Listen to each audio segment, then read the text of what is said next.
Do you know what your Venus is? Because if you know where your Venus is, what house, what sign, then you know you have a good idea of what your love language is. My love language is in Leo. I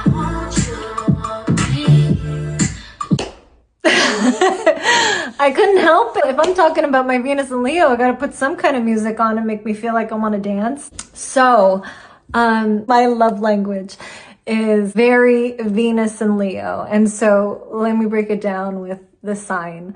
When you think of Leo, and Leos, they stand out. Leos are ruled by the sun. And so wherever the sun is, it shines a light on things. And so Leos have the sun shining on them and they stand out in a crowd, whether they like it or not. Usually Leos, they have this big personality. They're charismatic. They're very generous. Usually you go to a bar and you'll see someone that is like, drinks on me. And, everyone's like, yeah, that's usually someone with strong Leo placements. Leos represent the lion. And what is the lion? The lion is the king of the jungle. You see a lion amongst any other animals and they stand out like royalty. They're the sign of creative expression. They want to express themselves. They want to perform in a sense because they want people to see them. Doesn't mean that they have to be a performer, but they want to stand out some way and somehow and feel admired and appreciated because they are regal, they are royalty. Leos are fire signs, and so they really do like to have fun and go after life. And the sun is very much connected to your physical body, and so Leos are very physical and they're very expressive with their body. When it comes to love language,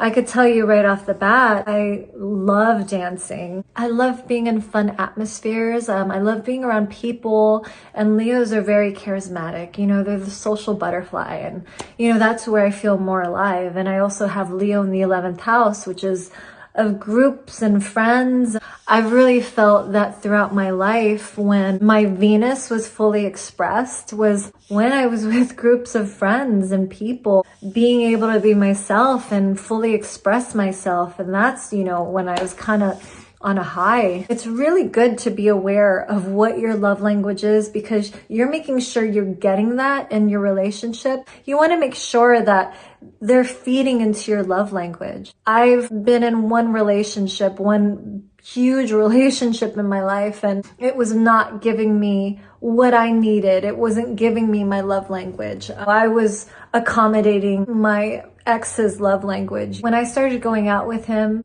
I think, throughout our relationship, I was realizing how much that I wasn't getting back from him. And I think both of us thought I could get my love language elsewhere, from other people, from different experiences separate from him. But throughout our relationship, I was finding that there was something missing. I kind of craved having a partner that I can share great times with and get lost in the moments and have fun and live life. And I wanted life to be exciting. I've always looked at life as something to experience because it's only one life, granted, if you believe in reincarnation, then there's more, but still, I want to live this life to the fullest. I'm not going to wait for my next life. He wanted stability. He wanted predictability. He wanted comfort. Not that I don't honor all of those things, but I do think that, you got to make room for the things that really make you happy, that bring you joy, that bring you pleasure, the things that you're attracted to, which is your love language.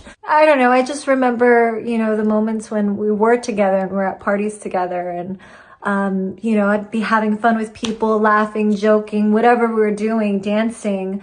But I just never felt that he was a part of that. And I remember just, looking back, looking at him, seeing what he was doing. And, he was somewhere else. And I just wanted that connection. Even though I like having a good time, I think it was really important for me to experience that with him because Venus really is about how you connect in your relationships. So I started realizing that. I started seeing that more and more, and just life became a mirror for me. With Venus and Leo being the sign of creative expression, I found that, I was able to express myself more naturally with people than I ever did with him. Each time that I kind of shared a little piece of me and my expression, if he didn't react to it, if he didn't embrace it, then I would hide it. Being with each other for so long, and it seems subtle, one little thing that I'm not showing because of how he reacts to it, but it all adds up. And I really do think that, it added up so much where it came to the point, like, you know what, I am not myself with you anymore. And, there's more that goes into that, but, that was a really big piece of it. And that, and feeling valued in the relationship, because Venus does symbolize, your self-value and how you're valued by others. And I was not valued, and I did not feel valued whatsoever. And it's especially important for a Leo to feel valued. If they're going to give that to somebody, they want that in return. And if you're not getting that, it's just like you're doing a disservice to your Venus. And I was doing a disservice to my Venus for a very long time in this relationship. So I don't want to bash him or anything like that, because he is who he is. And I still think that he's such a good person. And, we're just different. We're just different. And it was something that took me a long time to understand. And now, I'm wiser for it.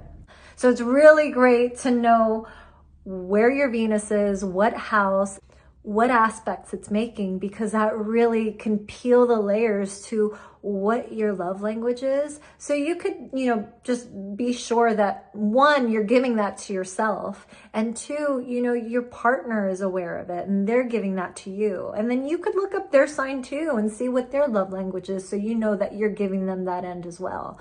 Because our relationships are really about balancing. It's not just all about you, even though I'm always saying self-love, self-love, self-love. Yes, that's where it stems from, self-love. You have to love yourself before you can be in a relationship, because you know who you are. But once you love yourself, you truly love yourself, then you know what it is that you need in a relationship. You're going to attract people that don't love you if you don't love yourself. You're going to attract codependent people instead of independent people.